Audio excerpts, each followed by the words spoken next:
ভঙ্গ করে যদি আস্তিন খুলে দিয়ে সেখানে যদি বক্তৃতা না দিতেন, দেশ স্বাধীন হতো না। আমার জাফর আহমদ উসমানী, শিববির আহমদ উসমানী পাকিস্তানের সর্বপ্রথম পতাকা উত্তোলন করেছে।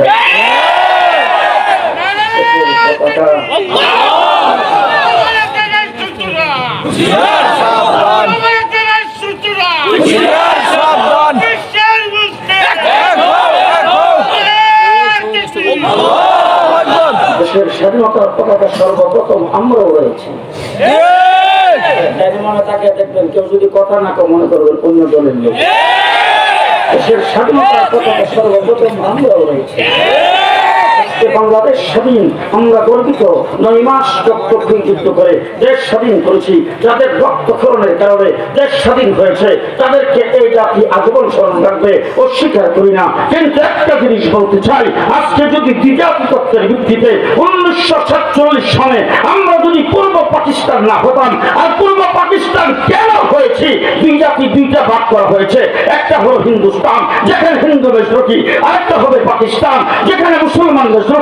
আমরা মুসলমানের মেজরিটি হওয়ার কারণে পূর্ব পাকিস্তানের অংশ হয়েছিলাম।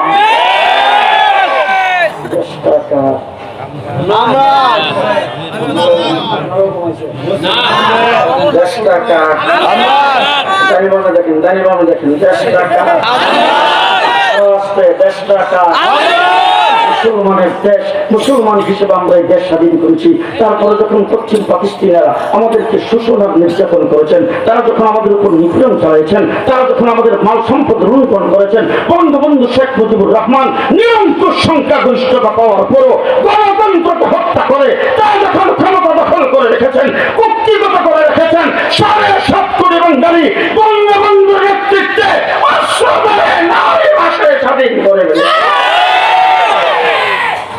আজকে পরিষ্কার ভাষায় বলতে চাই, জানি না ওলামায়ে কেরাম আমার সাথে একমত হবেন কিনা, আজকে যদি আমরা হিন্দুস্তানের অংশ হতাম, মুসলিম মেজরিটি হওয়ার কারণে, যদি মুসলমান দেশ হওয়ার কারণে যদি আমরা পাকিস্তানের অংশ না হতাম, 70 বছর যাবৎ কাশ্মীর স্বাধীনতার লড়াই করে। আজকে ত্রিপুরা স্বাধীনতার লড়াই করতেছে 70 বছর, আসাম স্বাধীনতার লড়াই করতেছে 40 বছর।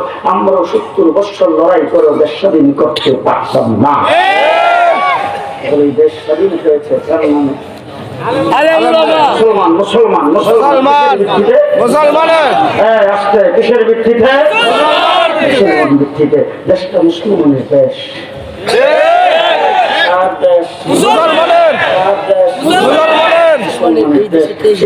ইসলামকে বিদায় করতে হবে।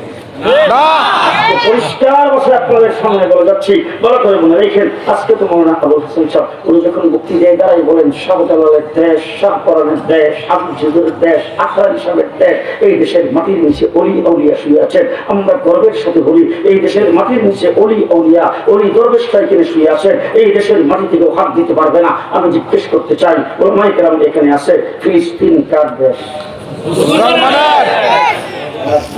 মুসলমানের। কমপক্ষে 70,000 নবী ফিলিস্তিনে জন্মগ্রহণ করেছেন। ফিলিস্তিনের মাটির নিচে হাজার হাজার নবী শুয়ে আছেন, সেখানে 70 বছর পর্যন্ত নির্যাতন হচ্ছে। মুসলমান খুব ভালো করে মনে রেখেন, ইংরেজ 200 বছর চেষ্টা করার পরে আমাদের ভূখণ্ড থেকে ইসলামকে বিদায় করতে পারে নাই। ইনশাআল্লাহ সামনেও পারবে না। একটা জিনিস মাথায় রাখতে হবে, ফিলিস্তিনি মুসলমানদের উপর নির্যাতন হচ্ছে, পাশে কিন্তু মুসলিম রাষ্ট্র আছে, এরপরেও কিন্তু নির্যাতন হচ্ছে। নবী রাসূল মাটির নিচ শুয়ে আছে, তারপরেও সেখানকার শিশু বাচ্চা পর্যন্ত নিরাপদ নয়। আর আমাদের 3 দিক আপনারা মনে হয় রাগ করতেছেন। রাগ করলে আজকে সভাপতি সাহেব দিয়াই ওনাকে বলবেন সামনে যেন দাওয়াত না দেয়। দাওয়াতটা মুশকিল, দাওয়াত না দিলে ভালো, সামনে বলবেন দাওয়াত যেন না দেয়। পরিষ্কার ভাষায় বলতে চাচ্ছি, ভালো করে মনে রেখেন, আমরা 3 দিক থেকে ঘেরা। বলতে গেলে আমাদের একদিক সাগর, আর 3 দিক হলো জাতিরা। তারা কারা? যারা আমাদের মুসলমানদেরকে গরু জবাই করতে দেয় না। তারা কারা? যারা মুসলমানদেরকে গরুর গোশত বিক্রি করতে দেয় না। তারা কারা? যারা মুসল্লিদেরকে মসজিদের ভিতরে যায় পিটায়। তারা কারা? যারা কাশ্মীরে মুসলমানদেরকে কুচু কাটা করেছেন। তারা কারা? যারা গুজরাটে মুসলমানদেরকে হত্যা করে রক্তে রঞ্জিত করেছেন রাজপথ। তারা কারা? যারা বাবরি মসজিদকে বিষয়ে